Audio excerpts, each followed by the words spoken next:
What's good, everybody? Is Monte Morris on the move? We're going to talk about Bradley Beal and his goodbye to Wizards fans and chop it up about the press conference for Bilal Coulibaly next on Locked On Wizards. You are Locked On Wizards, your daily Washington Wizards podcast. Part of the Locked On Podcast Network, your team every day.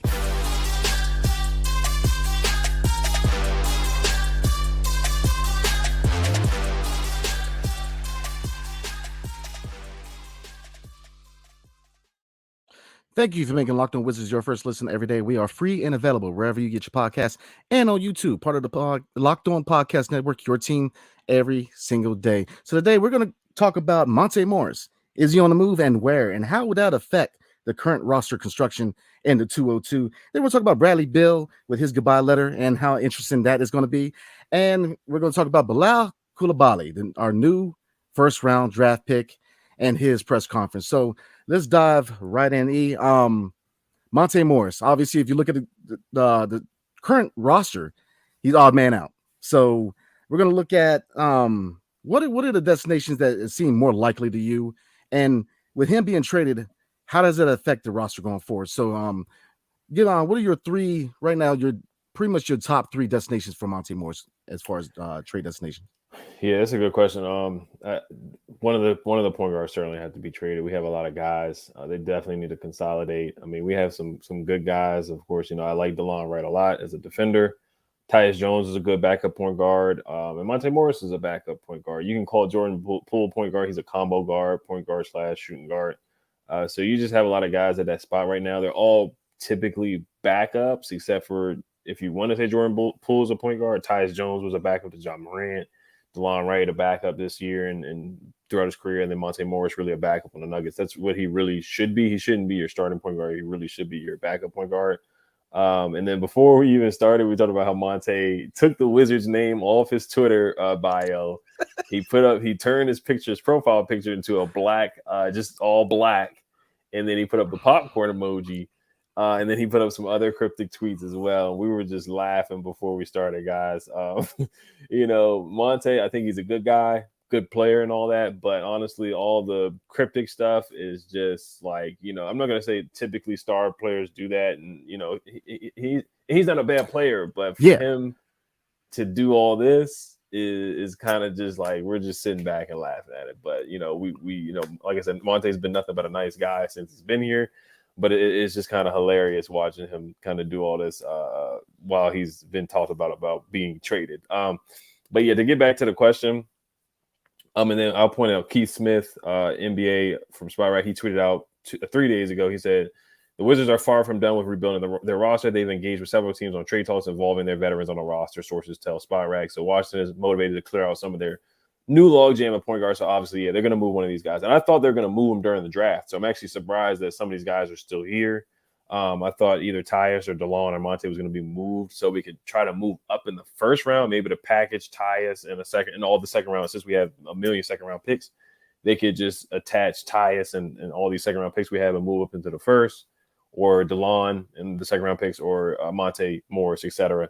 in the second round picks. But so some trades that we did see that I think would fit, because I know the Clippers were interested in Monte Morris per Josh Robbins at Athletic. They said that they sent a scout to watch a game of Monte Morris last year. The Clippers wanted, they're looking for a point guard, obviously.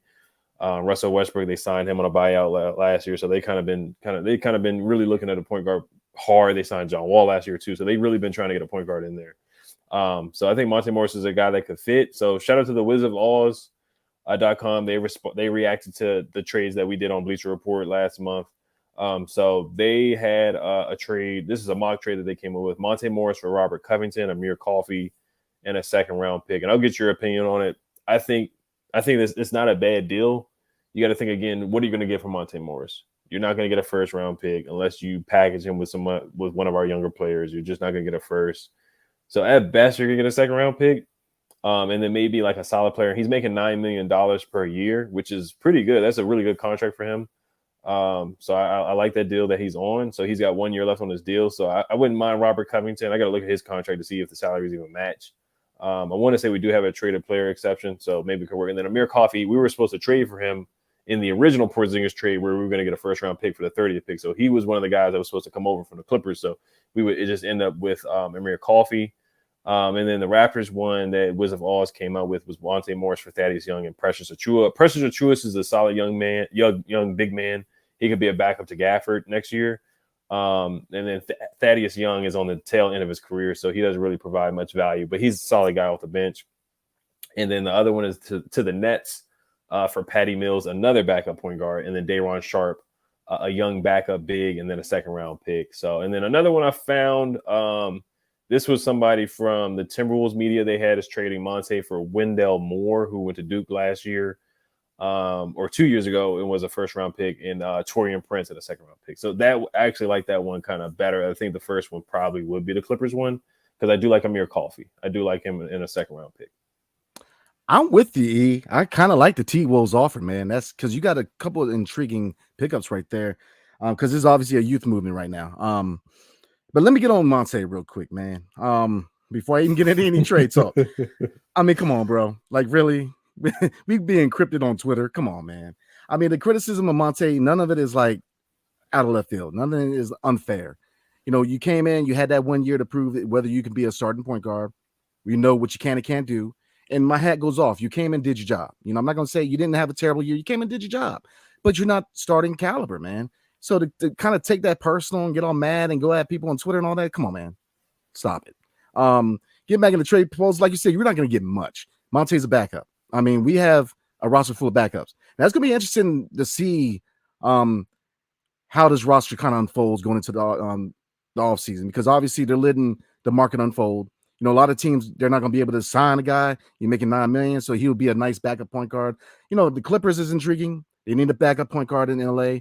Timberwolves, that's a nice offer. So, but there's a lot of flexibility as far as teams that need a backup point guard. So I think we will be able to move him and be able to get a young player in return. Because like I said, this front office is doing a good job finding young players. You know, we're going to talk about Patrick Baldwin and a few other pickups, but they're doing a great job picking up young players. So Wendell Moore, I'm not against. He's a young prospect that, you know, he's going to get some playing time here in DC. But Monte, you're not going to get much, man. You're not going to get much. And he knew as soon as Brad, KP, you know, Kuz's likelihood he's gone, that he knew the writings on the wall. He wasn't going to be around here much longer, especially picking up Tyus, you know, picking up Jordan. And like I said, it's going to be interesting to see where they kind of set this lineup because, you know, Jordan Poole can start, but me personally, I think they're going to let him cook at the two. You know, he's going to score a lot of points in DC this season, man. So I think two guard is where Poole is going to go to. And you could see Tyus be that starting point guard. But because, you know, obviously Johnny Davis is going to be on the bench. I don't see them starting him outright this year. They're going to give him some minutes off the bench. It's going to be interesting. Kispert, you could see at the 3, Jenny at the 4. So they have a lot of options as far as a lot of these young pieces. And obviously they have to consolidate. You know, where does Landry Shamet come into this? So a lot of questions, but I think they're going to kind of thin out the herd here in DC and, you know, really find a young entourage here for this roster. But yeah, it's just, he came in and he did his job. But that's just, what cracks me up is that guys get personal when you're calling out what any analyst in the NBA is telling you, man. You're not a starting point guard. So why get mad? It's not just Wizards fans coming at you because he came at a few people on Twitter from Wizards Twitter, and it's like, come on, man. Like, come on. When did have you started? We gave you a chance. You couldn't do it. Then just move on, man. So, yeah, all this cryptic talk and all this, like, come on, man. I mean, look, we grown men in this, man. Come on, stop. You know, just stop it. But, you know, Monte, I think likelihood is he's going to be a guy that's going to be moved because, you know, DeLon Wright, you know, he's on a spine contract, so I would keep him. He can play defense. He's got dog in him. You know, he can come in, he can play. So I think he's a candidate to stay, you know, but obviously Monte is the man out in DC. So again, you know, thank you for your service, man. He came and he did his job. I'm not mad at him. You know, I like him as a player. I like him personally. Cool cat. You know, just it is what it is, man. You came in, you got your chance, and you know, hopefully he's going to find a chance somewhere else to try to get that ring. So it's no hard feelings on my part, but you got to be realistic as a player and know that, look, you had your chance. You're not starting caliber. Try to find an opportunity as a backup. And that's where I'm at with it, man. You know, all this cryptic stuff, man. It's like, come on, bro. Right, yeah, the popcorn emoji now. You know, he's Wes's guy. We traded him for KCP and Will Barton, 2 guys that won't be on the roster most likely next year. Will Barton's already gone. Monte Morris is probably not going to be on the roster next year. KCP gets a ring, and Monte, you know, he goes to the game in the finals. And I respect Monte for that, too, because he was with the Nuggets for a long time. So it's unfortunate for him that the time that they win the finals is the year that he leaves. And once again, yeah, he's just a backup. He started with the Nuggets when Jamal Murray went down, so that's the reason why he started. And solid pat. He's solid at everything. He's not great at anything. He's solid. He's a steady Eddie guy. Stays healthy. He's not going to turn the ball over. Great assist to turnover ratio. And then a good thing is that I know on a podcast it was Brian. I want to say it was Brian Windhorst. And they shouted him out, and they said that he would be good for the Spurs. It was Brian Windhorst and NBA analyst Tim McMahon and Tim Bontemps that proposed the idea of the Spurs and the Wizards engaging in trade talks to send either Tyus Jones or Monte Morris to the Spurs. Just saying that he would be good for Victor Wembanyama, just to have a good veteran point guard to help him steady the ship, not turn the ball over, get Victor set up in the spots in the post or pick and roll, pick and pop. And I think he would be a good veteran for a team that's bad or not going to make the playoffs. Or I think he would help some playoff teams too, just coming off the bench and not turning the ball over. Assist to turnover ratio. That's the big thing with Monte. So if the Spurs are interested, I would love some of the young guys that are on the Spurs. I like Malachi Branham. I don't think we'll get him, but I know they got some future firsts as well. They probably wouldn't give up a future first, but I think the Spurs would be a good fit as well. So, but once, like you said, thank you for your services. Good player, good guy. You don't have to worry about him in the locker room at all. Just a professional, good friends with Wes Unseld Jr. But we wish you the best wherever you go. So, yeah. I mean, I'm with you, man. I mean, that's where you at. Thank you for your service, but he is a guy who can play some ball. He's going to find a home where he can be that veteran point guard on the second unit. So he's going to find a home. He definitely plays some balls, just not a starter. So we're going to go ahead and end it there. Before we're going to move on to the real deal, Bradley Beal. He finally said thank you and goodbye to the Wizards fans, but still there's some controversial comments on in there. So we're going to talk about that. And then obviously we're going to talk about Bilal and his press conference. So before we do, tonight's episode is brought to you by eBay Motors. For a championship team, is all about making sure every player is a perfect fit. It's the same when it comes to your vehicle. Every part needs to fit just right. So the next time you need parts and accessories, hit eBay Motors. With eBay Guaranteed Fit, you can be sure that every part you need fits right the first time around. Just add your ride to my garage and look for the green check to know where the part will fit or your money back. Because like in sports, confidence is the name of the game when you shop with eBay Motors. And with over 122 million parts to choose from, you'll be back in the game in no time. After all, it's easy to bring home a win when the right parts are guaranteed. Get the right parts, the right fit, and the right prices on ebaymotors.com. Let's ride. eBay Guaranteed Fit, only available to U.S. customers. Eligible items only. Exclusions apply. And thank you for making Locked On Wizards your first listen every day. Every day is tomorrow. We're going to chop it up with some draft experts about our newly acquired first-round pick, Bilal Coulibaly, and talk about his strengths and his weaknesses and really what's a realistic time frame on his development. But before we do, we're going to chop it up about Bradley Beal. And I actually, I had it pulled up, but I don't have his tweet, man. So I don't know if you have it. Oh, got you. So, yeah. So I'll go over some things that stood out to me. Of course, he starts out saying, "Dear DC, it wasn't easy to write this. It's been an amazing 11 years, and it's unreal to think my time here has come to an end. You spent over a decade somewhere, and that place becomes more than just the team you play for. It becomes a part of you." Of course, I'm not going to read the whole thing. I'm just going to read some stuff that stood out to me. And then, of course, as you were getting to or about to say that a lot of fans we could see on social media were getting upset because, he was traded, it's been a week now or almost a week, and he still didn't come out with a farewell letter. And, Kristaps already wrote his piece. He already wrote something. You've seen I want to say another player wrote something else like a farewell letter, and, Bradley Beal still didn't write one. So it was kind of odd that, it's still been a couple of days and he didn't say anything. Typically players get triggered within 24 to 48 hours. They write something. I wasn't personally upset about it, but I get by fans, I just wasn't really personally invested with it, but it did seem kind of odd that he didn't write anything. But now he did finally come out with an article from the Players Tribune. Now he did say, "I can still picture the look on John Wall's face before Game 6 against the Celtics in 2017 as we were talking to each other in warmups. We didn't even need to be talking. That's how much we were on the same page about that game. It's like we knew how anything could happen in a Game 7 in Boston, and we almost could live with that, but we weren't losing tonight. You know what I mean? It was like tonight we're putting DC on our back. Memories like those will stay with me forever." So that stood out to me, man, because John Wall had a heck of a game that game. Bradley Beal had a good game that game as well. That's the game where obviously, everybody remembers John Wall still on the table and said, "This is my city."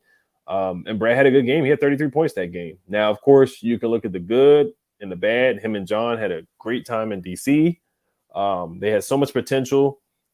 They made the playoffs a couple years. They made the second round a couple years. Now, of course, the ending wasn't great because John went on the podcast and said, do you want to run it back, Brad? And Brad says, I don't know. And then the history is there and the story writes itself there.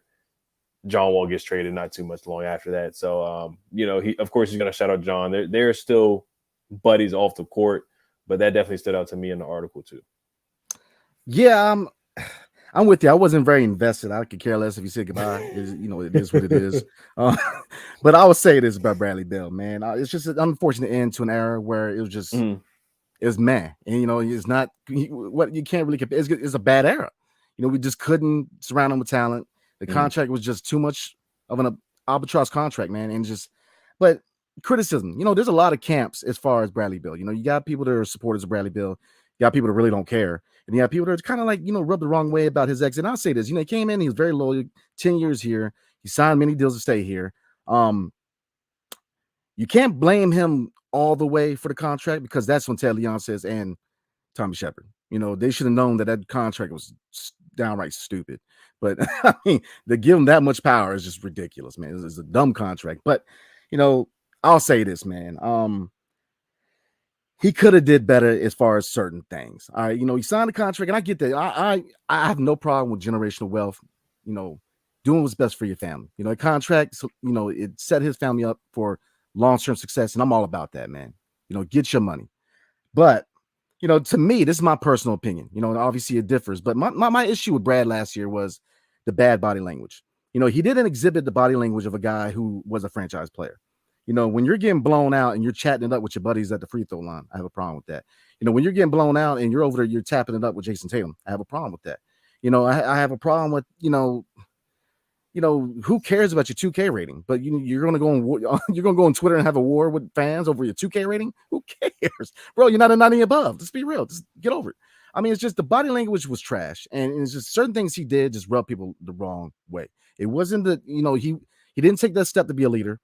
He wasn't that voice in the locker room, and I noticed this just from watching on TV and being in a couple games that when everybody's in the huddle, where's Bradley Beal at? He's sitting on the bench. That's not a franchise player. You saw other guys in street clothes over there in the huddle with the coach, talking to the young guys. He didn't take a central role as a leader. And that's my problem with Bradley Beal. You could have been a leader here. That money, my criticism of Bradley Beal is that love him as a player. Third favorite Wizard of all time. I love what he did off the court. His personality was dope to a certain degree.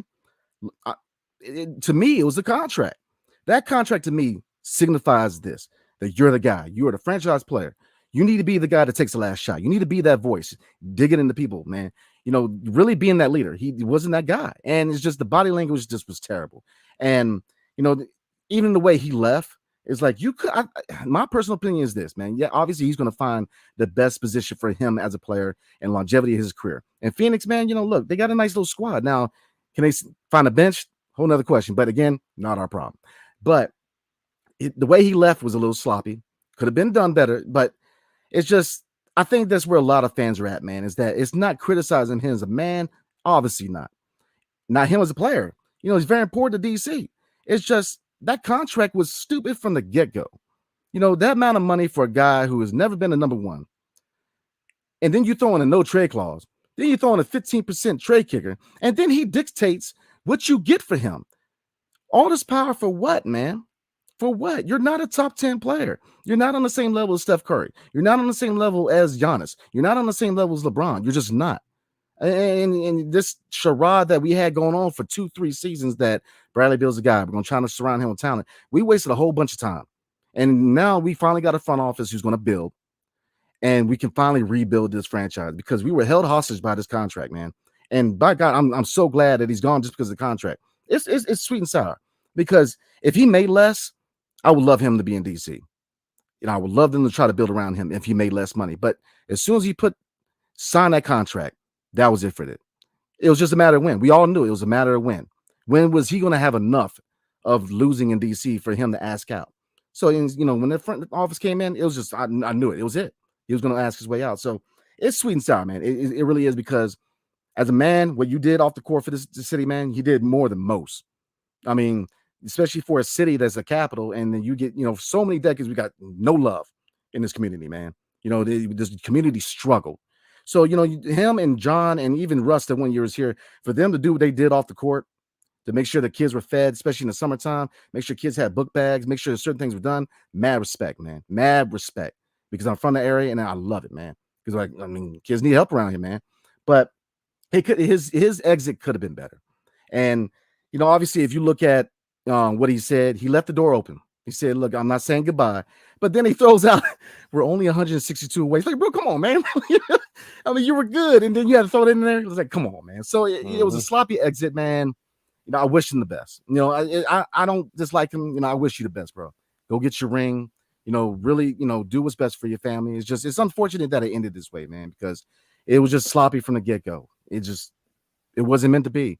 But it's all love on my part, man. But yeah, before we roll, man, you got any more on Brad? No, I mean, you hit the nail on the head on everything. I mean, you brought up the 2K rating, and it kind of shows where he's focused at, where his mental is at. He really was, kind of pressed to get that scoring record. When we talked about it on the show a couple of weeks ago that he was going to be here because of that, I was like, really? That's why you want to stay here? It's because of the scoring record to finish that? But no, I mean, like you said, you brought up a good points. There's a lot of good with Brad and a lot of bad. The body language, even when Russell Westbrook was here, a lot of the body language was bad. Or even before that, where he's holding his head down and kind of looks like he's going to be in tears. We're about to lose, and I get being emotional. We're going to lose, but just the body language as a player, and then even the 2 games against the Raptors at home and the 2 games against the Hawks at home, they just looked so. There was no urgency in those games where they were huge playoff games for us. They weren't playoff games, but they were games for us to make the playoffs or to play in and qualify. We laid an egg on both those games, and it just looked like they had no urgency.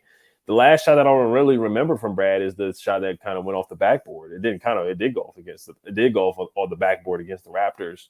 And I'm sorry, the Hawks, where we had a legitimate chance to win that game. And that's kind of the last memory I'm going to have from him. Unfortunately, I know there was a radio show where they said they didn't have any more. They didn't have any big memories they could think of for Bradley Beal. I think that is a little disrespectful. I do have a couple good memories from Brad. I do remember when him and Russ had a huge game. He had 50 points in that game where I want to say they beat the Pacers or somebody, and they went on a crazy run to make the playoffs. That was a crazy season. And then he had 33 in the game 6 with John, even though that was John's game, was standing on the table. But he had 33. That's something to remember there for sure. And then in game 7 that we lost against the Celtics, he had 38. That was a loss, but he had 38. Now there's so many games where he had good games, but we lost. And the turning the ball over in the clutch, it's just some stuff that is gonna live where you remember for Brad Beal. But the 160 point comment at the end is like, I'm not really looking to bring you back. I like you a lot, Brad, but I'm not bringing you back here just to get a scoring record. I'm not doing that. Now, if he would have been, it was a little off now. You would like him to say, I would love to come back and win more, rather than just talking about the scoring record. Because I could care less about him doing that now. I couldn't care less before, but now I really couldn't care less about it now since he wrote it in the letter. But the letter, it was heartfelt. He talked about, I never forget the day the Wizards drafted me because it was my 19th birthday, June 28, 2012. I remember growing up, my brothers and me, we talk about who was going to be the first one to buy my mom a dream house. So, I mean, it was a good letter until that. It does remind me of the 2K rating thing and the whole All-Star thing on Twitter, him being upset about that and the single accolades. So definitely some good and bad with Bradley Beal's tenure here. So he finally came up with a letter, but the ending definitely threw me off a little bit. I get it. He was joking, but he's dead serious about that. I think he is going to try to sign a 10-day, like Isaiah Thomas just signed a 10-day with the Celtics 2 days ago. Look, just Phoenix, to get the scoring record. Phoenix, get this man a publicist. Get this, please. Read his stuff before he puts it out in the public. Yeah. Man. I mean, he had me till then. Like, really? For real? That's where you're gonna come back? Really? It's just it's so unfortunate is how it ended, man. Because my biggest memory. Oh, there we go. Yeah. My biggest memory of Brad was the 2020-2021 when we were down by 5. I believe it was 5 to the Brooklyn Nets when he hit that 3. And what was it? Garrison Matthews got stole the ball, dished it out to Russ, and we ended up winning the game. You remember that game? Oh, that was against the Nets, right? Yeah. With Kevin Durant and Kyrie. Yeah, that was a heck of a game. Man, that's my memory, man. They had a nice backcourt, man. And so, yeah, it's good memories. It's unfortunate. So we're gonna go ahead and move on, man. Obviously, we're gonna move on to our new first round draft pick, Bilal Coulibaly, man, out of France. He had his press conference, and we're going to react to it. So a lot of nice things were said about this young man, 18 years old. So what was the biggest? What'd you get out of it the most, E? I really like the things that Will Dawkins said about him. Now, what I will say too about leadership, Bilal said that Jordan Poole already texted him and contacted him already, and I love that with a passion because when we talked about when Michael Winger had an interview or a press conference, he said he didn't talk to Bradley Beal yet, and Michael Winger was there for a week, and that was alarming to me. That kind of put my antennas up that Michael Winger really wanted to rebuild and trade Bradley Beal. When I heard that, I was like, when a GM comes in, and I brought up examples, I was like, if a GM came in to the Nuggets, I think they would speak with Jokic within hours. If they came into the Lakers with LeBron, I think you speak with LeBron within hours. You don't wait days to talk to LeBron. I don't think you wait days to talk with Giannis. I don't think you wait days to talk with Ja. I don't think you wait days to talk with Jimmy Butler.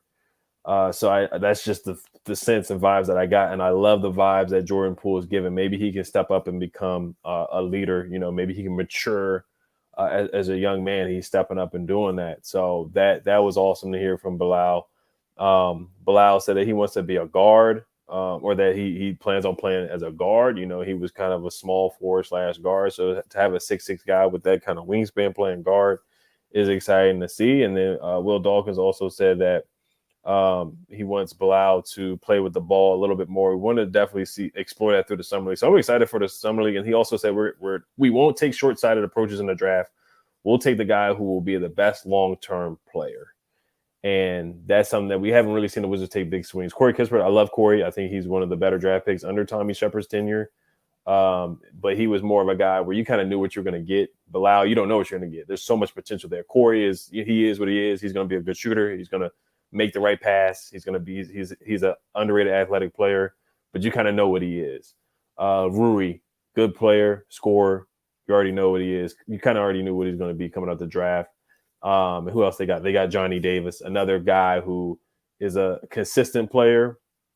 Still don't know what he is, but you kind of knew that he was that you had a feeling that he's going to be like a rotational kind of solid bench player. Denny, that was kind of a swing, but at the same time, a lot of ESPN mock drafts had us taking Johnny. So this is the biggest swing that we've seen the Wizards take in a long time. And Bilal, he's a boomer bust guy. He is. He could be a good player, and I can see him being a bad player. The shot needs a lot of work. But Will Dawkins say we're going to take the long-term approach. This could be a 3-year process, a 3-year developmental process. He could come out there, sink or swim, but he's got to get in the weight room and get better.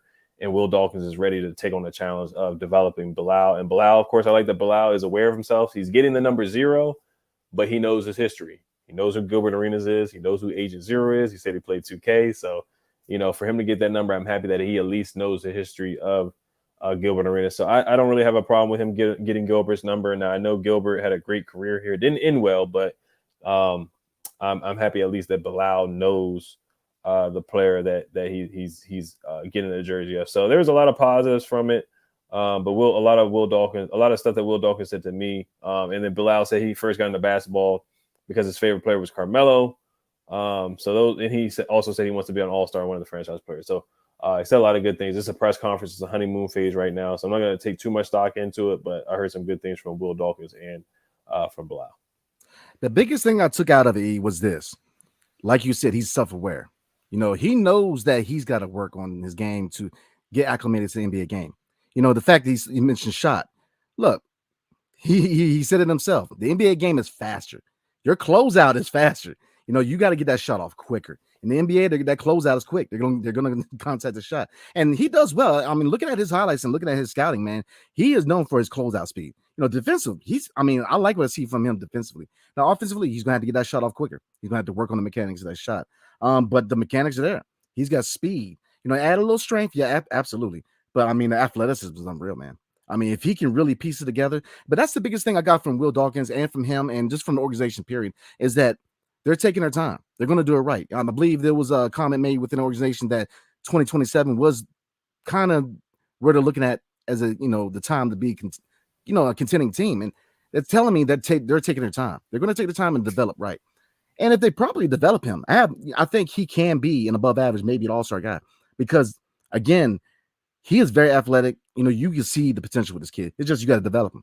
This is a high risk, but look, like you said, very risky because because you could easily see him being a bust. But where I see him being a bust is if they push him too quick. Take your time, develop him right. He doesn't need to start right away. We don't need him at the 2. We don't need him at the 3 right now. We got that. Give him some minutes off the bench, give him, and let him kind of acclimate to the NBA game, man. So I think this kid is going to be special. I really do. I think it's it is a risky move, but I like him, man. I think just the way he talks and carries himself, he's a humble young man. He's got a good head on the shoulders. I know this is very small sample size, but they seem very impressed with him, just meeting him and his family, kind of see where he's at. He knows that this is a rebuilding and, this is a rebuild and it's going to take time. So everybody's saying the right things. Just look, but I'm going to emphasize this one more time. 2 things. One, we got to be patient. A lot of Wizards fans ain't patient, man.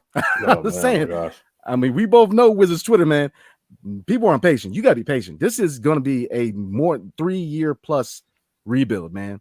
And it should be. Take your time, do it right, build a foundation in DC and go from there. And then let's go get some rings, bro.